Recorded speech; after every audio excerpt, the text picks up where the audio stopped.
Pada kesempatan siang hari ini kita bertemu lagi untuk membahas tugas dan wewenang BPK atau Badan Pengawas Keuangan. Seperti kita ketahui, BPK menjadi salah satu unsur dari lembaga negara ya yang mengawasi tentang keuangan negara. Nah, yang pertama yang akan kita bahas yaitu pengertiannya. Badan Pengawas Keuangan Republik Indonesia atau yang disingkat BPK-RI, dulu disingkat BPK, adalah lembaga negara dalam sistem ketatanegaraan Indonesia yang memiliki wewenang memeriksa pengelolaan dan tanggung jawab keuangan negara. Menurut UU 45 sendiri, BPK merupakan lembaga yang bebas dan mandiri. Anggota BPK dipilih oleh DPR dengan memperhatikan pertimbangan dari DPD dan diresmikan oleh Presiden. Anggota BPK sendiri sebelum mengemangku jabatannya wajib mengucapkan sumpah atau janji menurut agamanya yang dipandu oleh Ketua Mahkamah Agung. Ini jadi pengertian BPK ya secara singkat. Untuk tugas BPK sendiri, BPK bertugas memeriksa pengelolaan dan tanggung jawab keuangan negara yang dilakukan oleh pemerintah pusat, pemerintah daerah, lembaga negara lainnya, Bank Indonesia, BUMN, Badan Layanan Umum, Badan Usaha Milik Daerah atau BUMD, lembaga atau badan lain yang mengelola keuangan negara. Kemudian untuk wewenang dari BPK sendiri ada beberapa wewenang. Yang pertama, menentukan objek pemeriksaan, perencanaan dan melaksanakan pemeriksaan, menentukan waktu dan metode pemeriksaan serta menyusun dan mengkaji laporan pemeriksaan. Yang kedua, meminta keterangan atau dokumen wajib yang diberikan oleh setiap orang, unit organisasi pemerintah pusat, pemerintah daerah, lembaga negara lainnya, BI, Badan Usaha Milik Negara, BLU, BUMD, dan lembaga atau badan lain yang mengelola keuangan negara.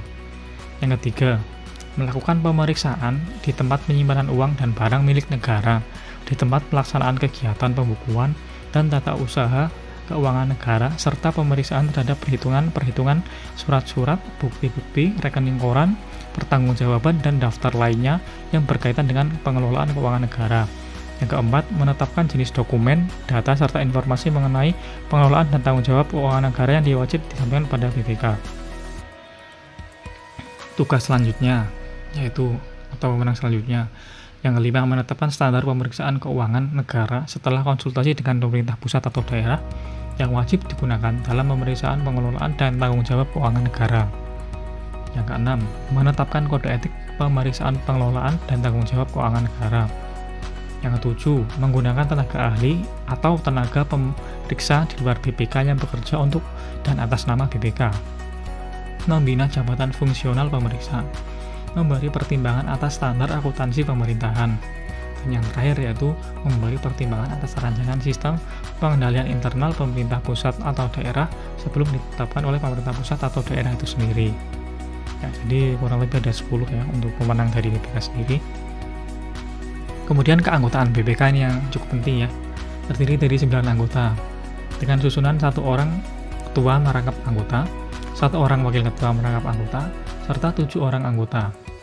Anggota BPK sendiri memegang jabatan selama 5 tahun, sesudahnya dapat dipilih untuk 1 kali masa jabatan. Ketua dan wakil ketua BPK dipilih dari dan oleh anggota BPK dalam sidang anggota BPK dalam jangka waktu 1 bulan setelah diresmikan oleh Presiden. Kemudian ketua dan wakil ketua BPK telah mengucapkan sumpah atau janji menurut agamanya yang dipandu oleh Ketua Mahkamah Agung. Ya, jadi terdiri dari 9 orang dan juga wajib menentukan ketua dan wakil ketuanya dipilih oleh anggota BPK itu sendiri. Kemudian untuk syarat keanggotaannya, yang pertama, BNI, bertakwa kepada Tuhan Yang Maha Esa, berdomisili di Indonesia, memiliki integritas moral dan kejujuran, setia terhadap NKRI dan UUD NKRI 1945, berpendidikan paling rendah S1 atau setara, tidak pernah dijatuhi hukuman pidana yang bersifat hukum tetap 5 tahun atau lebih, sehat jasmani dan rohani, paling rendah berusia 35 tahun, kemudian paling singkat 2 tahun meninggalkan jabatan sebagai pejabat di lingkungan pengelolaan keuangan negara dan tidak sedang dinyatakan valid berdasarkan putusan pengadilan yang telah memiliki kekuatan hukum tetap. Nah, itu merupakan 11 syarat menjadi keanggotaan BPK. Untuk tugas dan wewenang sudah kita sampaikan, intinya adalah pengelolaan pemeriksaan keuangan negara ya teman-teman. Ya mungkin cukup sekian dulu penjelasan kita tentang BPK.